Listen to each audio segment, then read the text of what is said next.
Leadership Show. Joining the program now, the junior senator from Kentucky, Rand Paul. Rand, welcome to the program. Rand, are you there? I am. How are you doing today, Peter?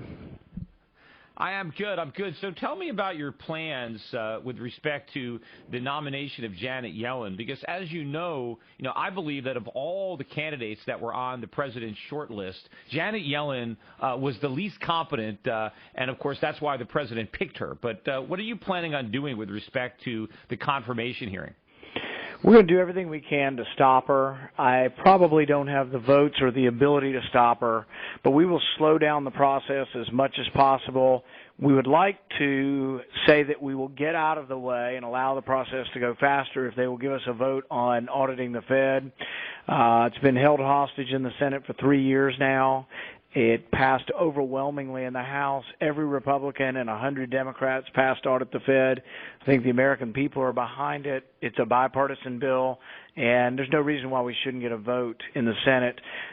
Whether or not me holding up things, it's not a permanent hold. I can't hold it. They will just have a vote, and they will roll over me.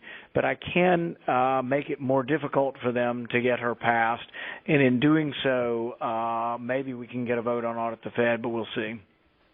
I think, though, if you highlight how incompetent she was as a Fed governor, if you go back to the speeches that I've been talking about that she made in 2005 and 2006, where she was so completely oblivious to the risks in the economy, where she downplayed those risks and dismissed the criticism that others had, saying that there was no housing bubble, that there was no evidence of a bubble, that even if there was, it wouldn't matter because housing was a small part of the economy, even if housing prices went down, which she didn't expect. She thought they would keep on going up. I think if you really focus on her lack of competence, that you might be able to find some sympathy for the argument that why should we make her the Fed chairman when she was so incompetent as a member of the Fed? Why do we want the blind leading the blind?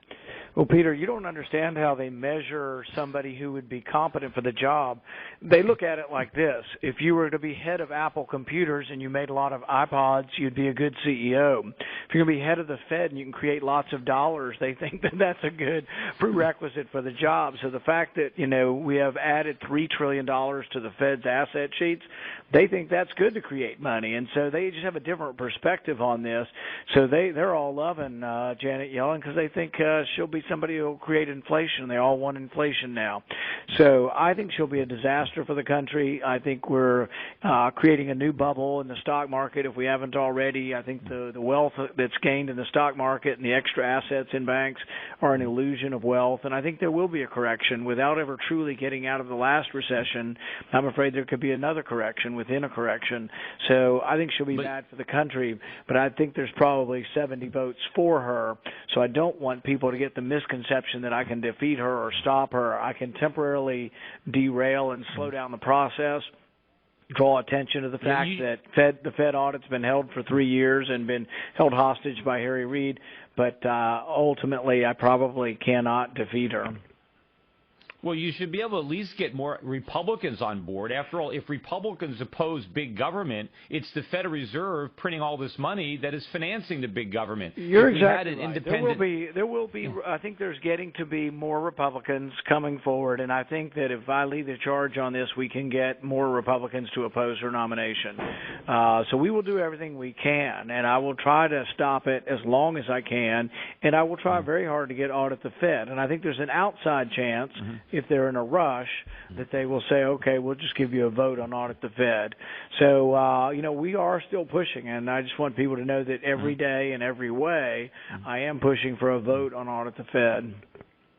But I think it's a great forum. Even if we can't succeed there, we can at least succeed in shining a light on the Fed and the failures at the Fed, and in particular the failures of Janet Yellen, so that we don't continue to perpetuate the myth that she was warning about the housing bubble and warning about the financial crisis. This is a myth that's been concocted by the left to portray her as being far more competent than she really is. So let's at least, when we nominate her, let's let the public, let's let the American people know who we're nominating, because they think we're nominating somebody a lot more competent than she actually is.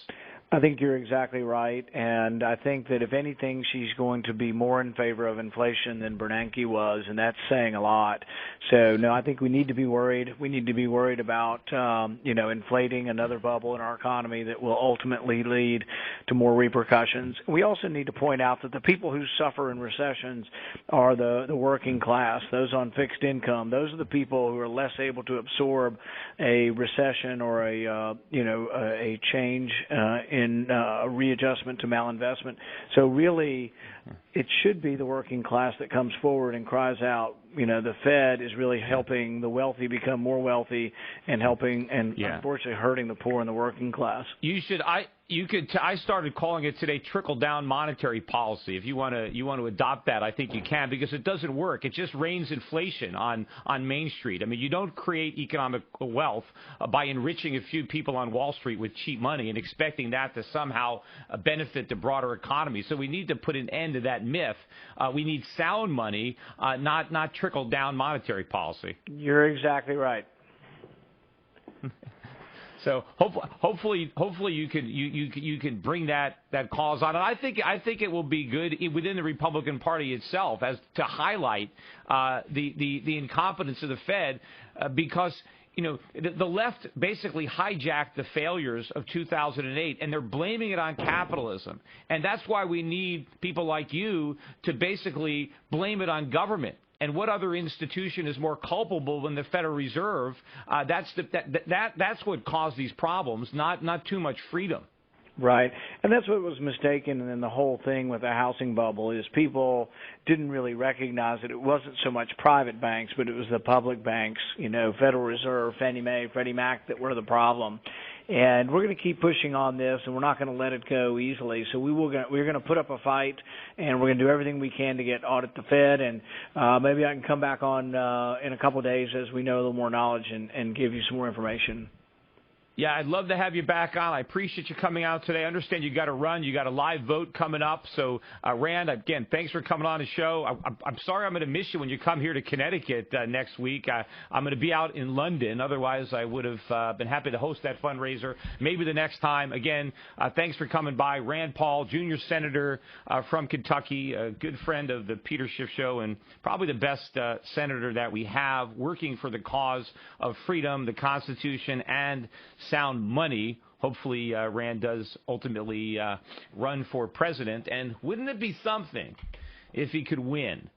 And, one thing about Janet Yellen being the Fed chairman is that it might help his chances considerably of winning. Because if this financial crisis happens before the next election, which is very well might happen, and if Janet Yellen is the incompetent person who steers the ship into that iceberg, who better than to criticize the government, the president that appointed her, the Senate that confirmed her, than the person who stood in opposition to that process? And I think that a real bad economic crisis with a huge outbreak of inflation is what we're going to need to elect somebody like Rand Paul. I think if the president, if the Fed, if they're somehow able to keep all the balls in the air, to somehow postpone the day of reckoning beyond the 2016 election, it's going to be hard for any Republican to win.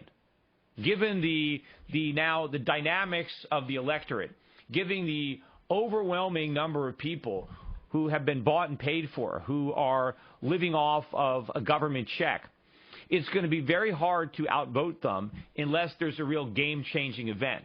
And I think a economic implosion, another financial crisis worse than 2008, would potentially be the catalyst to get enough voters to open up their eyes, right? Because if we just blindly move, over the next few years, with the economy steadily getting worse, right, the cost of living continuing to go up, but the government lying and pretending that it's not there, if we just continue on this trajectory, right, well, then why should the 2016 election be any different than the 2012 election? If the people weren't smart enough to figure it out in 2012, why are they going to be any brighter in 2016? They're not. They need a wake-up call. Something needs to bash them on the side of the head, to knock some sense into them. And what event might be will be another crisis, this time on President Obama's watch, and with his hand-picked nominee, Janet Yellen, steering the ship at the Fed. That's what we need. I don't know how the president's going to end up blaming that on George Bush. Maybe or try to blame it on the brinksmanship of the Republican Party during the debt ceiling debate or the government shutdown. No. If we have a real financial crisis, a real economic crisis, the president is going to own it. The Democrats are going to own it. And if the Republicans want to have enough distance between themselves and that crisis, they got to stand up now. It's the ones that can be the most critical of these monetary policies and these fiscal policies and be consistent in their criticism. Not just criticizing Obama, but criticizing George Bush, criticizing the mainstream in the Republican Party. Rand Paul says he thinks there's only going to be 30 people in the Senate opposing Janet Yellen. There's a lot more than 30 Republicans in the United States Senate. Why are any Republicans rubber stamping that nomination? Right? So those Republicans, they're part of the problem too. And I think what you're going to need to do to be a credible presidential candidate and win with an R next to your name is you've got to have enough integrity to criticize other Republicans, to criticize the Republican majority. So you're not just a shill or a party hack, but you're a statesman. You're a man of principle. Right? You're somebody that Democrats can vote for, even though they're Democrats, or that independents can vote for, because you're just not a shill. They know that you stand for something. And more importantly, you also stand against big government and the Federal Reserve and all the problems that they've created. And you can run a campaign based on freedom and individual liberty, right, and the Constitution. I know Rand is the guy that can do that. Hopefully he gets that chance. And again, for all of our sakes, I hope this financial crisis happens sooner rather than later. Not only because it makes it raises the odds that we could elect someone like Rand Paul or Rand Paul, but the sooner the crisis happens, the better. Let's get it out of the way. Let's get it over with. Let's stop making the problems bigger so we can start solving the problems. But we can't solve the problems until that crisis hits. In the meantime, we just make the problems bigger and bigger, and so the further into the future we get the crisis, the more painful it's going to be for everybody when we have to solve it.